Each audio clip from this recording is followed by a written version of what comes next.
What's going on, everybody? Welcome into episode 113 of the MudWatch Sports Podcast on this Thursday, October 9, 2025.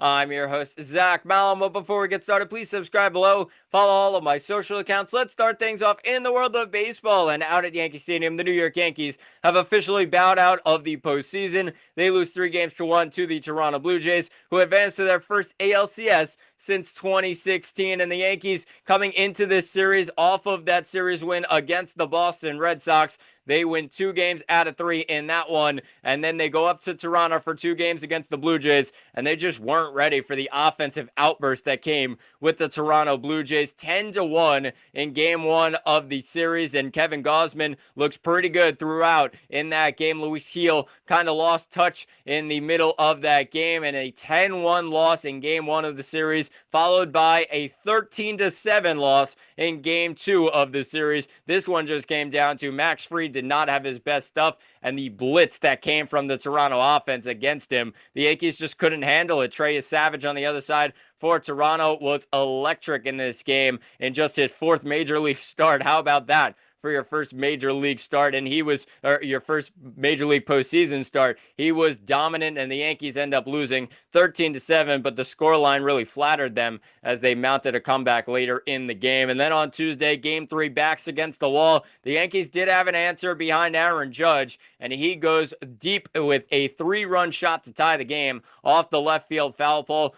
Could it be the moment of Judge's postseason career? That could be a big question mark as the Yankees end up bowing out in game 4 of the series, 5-2 on Wednesday, and it just came down to the offense was just non-existent, and Toronto played small ball against this Yankees team all throughout the series and were able to chip away and grab some runs. 5-2 the final. Cam Schlittler charged with the loss, even though he really didn't deserve it. 6 1/3 he goes with 8 hits allowed, 4 runs, just 2 earned with no walks and 2 Ks, and he got the job done with what the Yankees were hoping for. The Yankee offense just did not give him any help, and that really was what it came down to in this series. The huge advantages that the Yankees felt they had in this series against Toronto, their starting pitchers and their power hitters, and neither were any good. You look at the starting pitchers, a 10.67 combined starter ERA. You add that to just 4 home runs for this Yankee offense, the same Yankee offense that had 7 guys with 20-plus home runs during the regular season. That cannot happen if you're this Yankees team. Their star showed up in Aaron Judge, and he hit the long ball and finally got the job done in the postseason. But the rest of this offense just was non-existent. You're talking about some of the best players on this Yankees team just not showing up. Cody Bellinger had that 1 home run in game 2 when the Yankees were down plenty. But him, you add that to Trent Grisham, you add that to Giancarlo Stanton, who had a tremendous postseason a year ago, and you compare it to last year's team where they went into a series against the Cleveland Guardians relying on the long ball, and they got the job done. I know the Yankees won that series in 5, but you look at the first 4 games of that series, they had 8 home runs combined in the first 4 games of the series, 3-1 record. I mean, 4 home runs in the 4 games of this series is just not good enough. The Yankees really pay for it, and Brian Cashman has some work to do because Toronto on the other side played their game.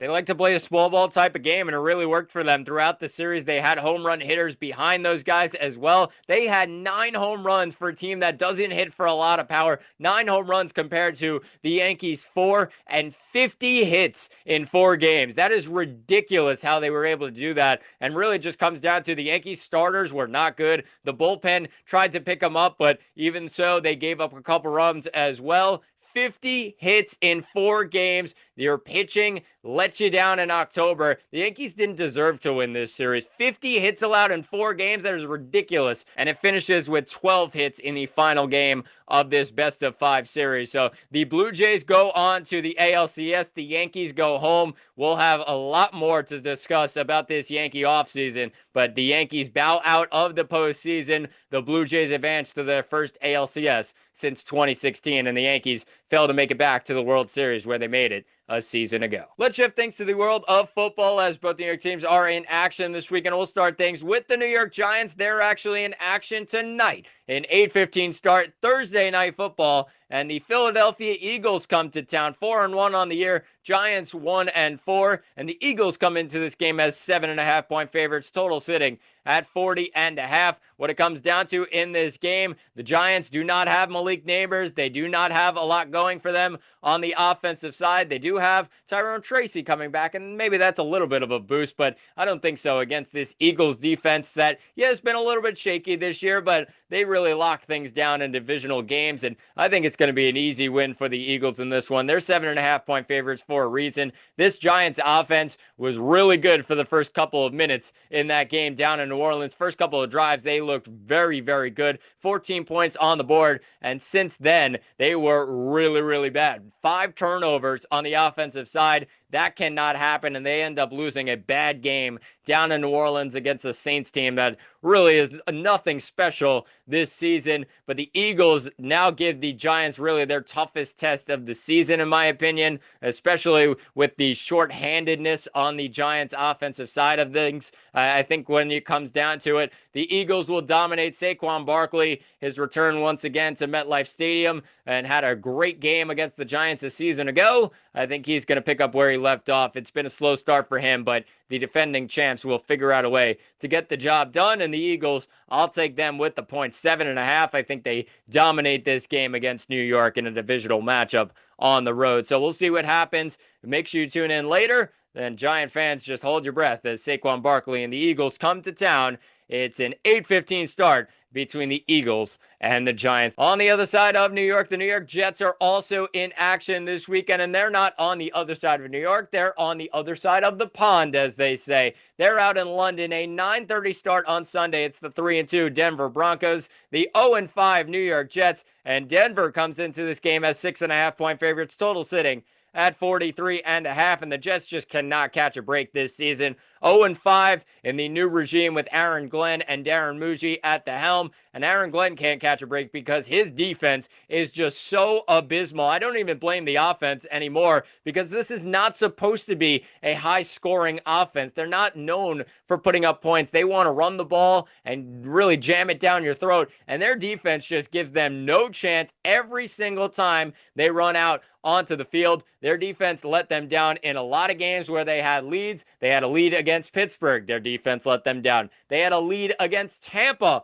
in a tough game on the road. A blocked field goal returned for a touchdown, and they cannot get a stop with just a minute remaining to allow a field goal to go in for Tampa Bay. They just cannot catch a break. And then when you look at the other games against the Cowboys, where they just couldn't get a stop on the defensive side again, just abysmal stuff by this Jets team, and it's really all gone downhill. I don't blame the offense, like I said, anymore, but their defense just needs something else. Their pass rush is really non-existent, not a lot of sacks, plus the fact that they just don't have a takeaway. First time, 0-5 start, 0 takeaways in NFL history, any team. That is just abysmal stuff. And Aaron Glenn, I feel like he's preaching the right things, but he's got to be preaching more to his defense than he does to his offense, because his defense completely lets him down time in, time out. Their offense does enough for what their offense is capable of doing.